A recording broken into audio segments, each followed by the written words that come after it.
Alright, hello once again, Jeff Scott of Rankin Technical College, and as part of the Rankin Technical College AWD1111 class for the fall 2020 semester at Rankin, I've been going over a series of video presentations that we're doing for the textbook for the class, and that textbook being Get Programming with Node.js, author Jonathan Wexler, and it's a Manning publication.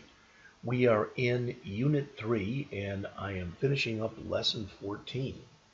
So the author says here, now that we have found a way to save data using Mongoose models, we'll want to organize those models so they don't clutter your main.js file.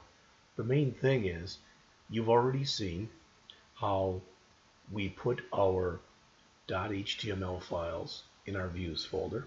We put our controller files in our controllers folder.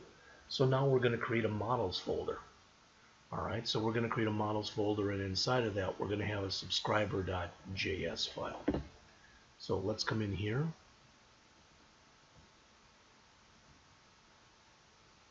Alright, and let's create a models folder.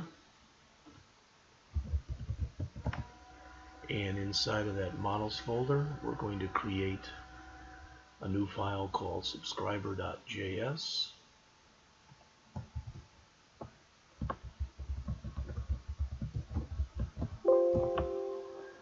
And once we open that file, which, as you probably guess, right now would be empty, we're going to start to fill it up. I think we're going to end up copying over what we just, some of it at least, what we just did in our index.js file and putting it into our subscriber.js file.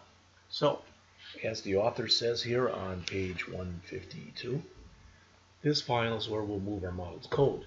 Move all the schema and the data definition code to this. See the following listing. Any module that requires subscriber.js will have access to the subscriber model. A schema doesn't need to be made accessible outside of the file.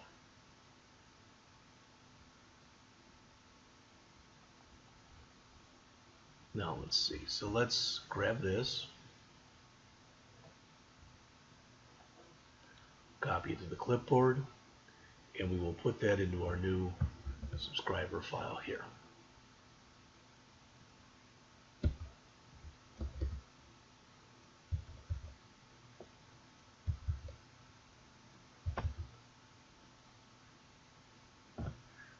So again, we are setting up our subscriber schema right here. I guess we can probably put that here. It doesn't really matter. And here we're exporting our subscriber mongoose file. So I think we already have that information in here. So that was right here. So I think now we can come in and comment out all of this, at least through right there. Alright. We may end up needing this file though, or maybe need to change it, we'll see.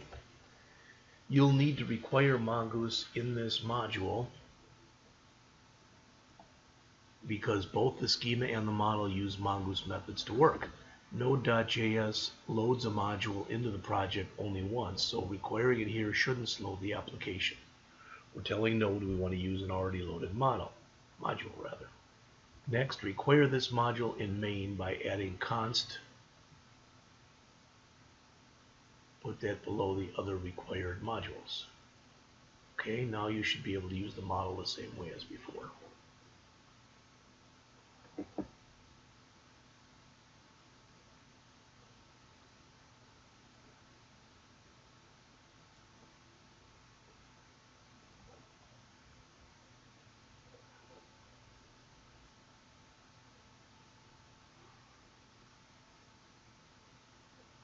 So,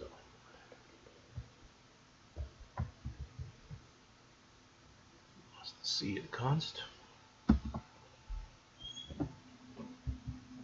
And we're putting this in right here, right now. And hopefully that is what we needed to do. We'll see in just a moment.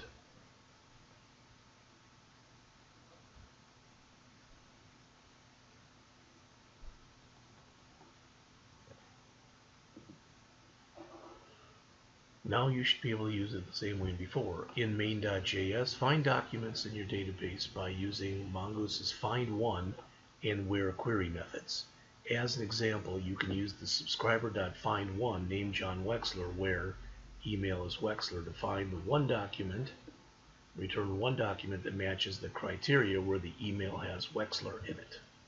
So I'll tell you what we'll do. We'll do this. We'll bring that into our file here, and we've already put these records in here, so we should be able to take the information that's here and comment virtually all of it out. Alright, so I'm going to push that down, and I'm going to add that right here. So again, we're saying use the find_one method where the email has Wexler in it. So we'll see whether or not we get an error with that, or whether or not it works.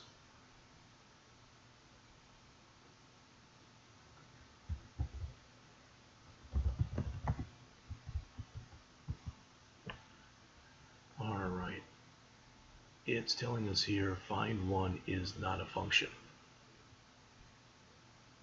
Alright, and it should be. I took that right from the book.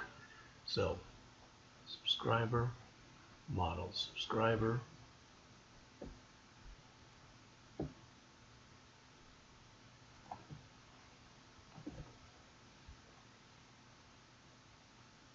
looking for spelling errors. I don't see any in here.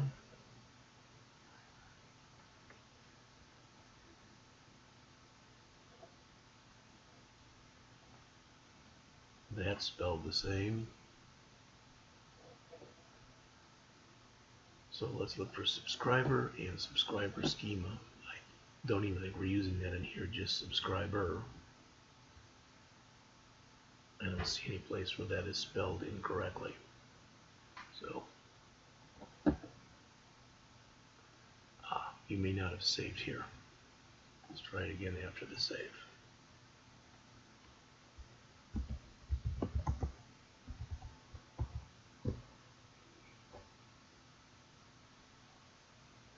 Alright, it says we have successfully connected to Mongoose, so we don't have any errors again. Alright.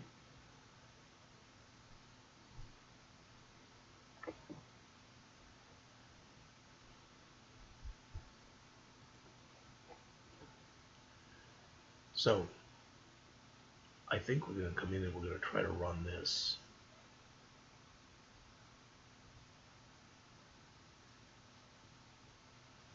We're going to grab this again. And I have no idea if we end up running it in here, if it's going to matter or not, so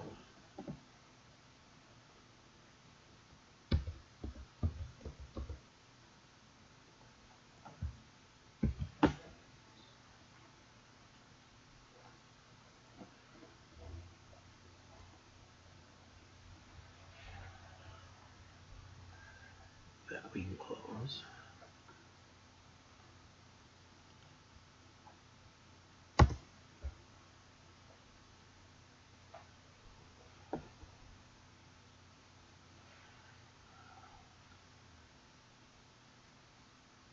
Uncaught exception, subscriber is not defined. So you can see that it is not linking up. So if we go in here and we look at this, let's try this. Use recipe maybe, and show collections. Now they're both in there. Okay, so let's go and try to run that query again.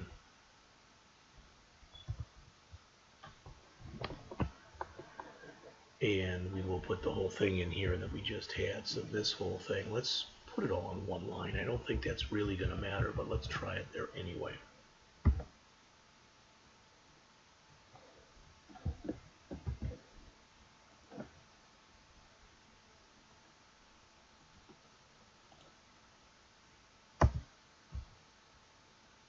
Saying well, we've got subscribers. Maybe that's the problem.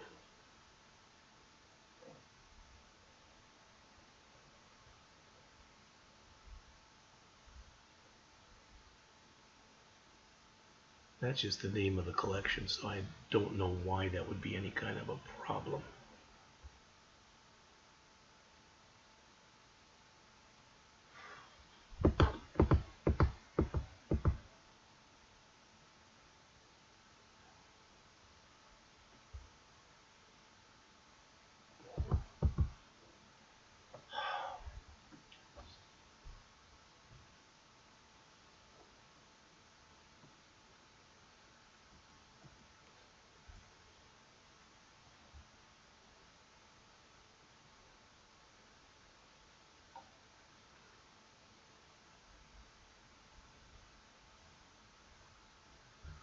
Alright, every one of these has subscriber in it.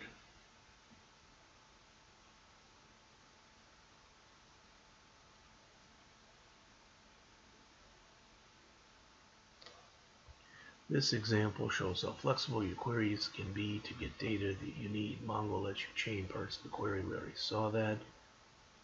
You could have saved it into a variable and then run it later. If you plan to query immediately without exec, you'll need a callback with two arguments. The first is for any error and the second is for the data that's returned.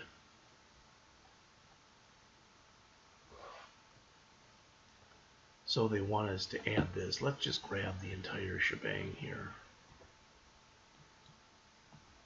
Alright, and I'm going to go back into my function where I put it here inside of our index file and change it to this.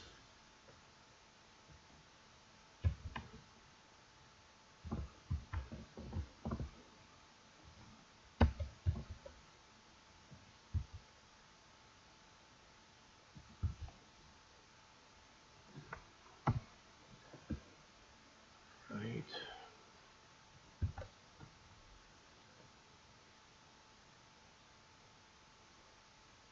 No, that's the whole thing. Let's just see what happens.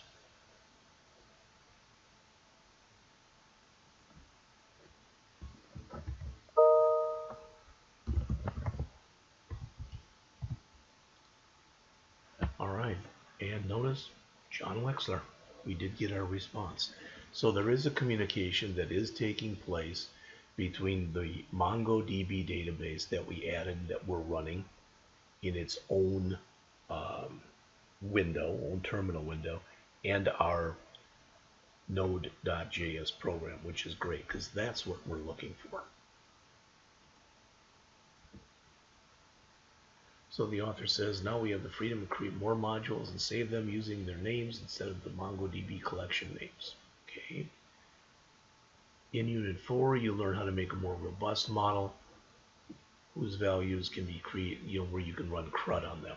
So slowly but surely, we're making some progress here. Got a quick check. What two components are required in each field? And they are a property name and a data type. We've already seen that. So in this lesson, we learn how to set up Mongoose and use MongoDB connection to map data to the database. We learned about Mongoose syntax, and we stepped through organizing our models to add a models folder. All right. In the next lesson, as it says, we'll clean up some of the functionality in this lesson by implementing JavaScript promises. So that'll be a newbie, all right, into our queries. So I'll be back with that in just a couple minutes.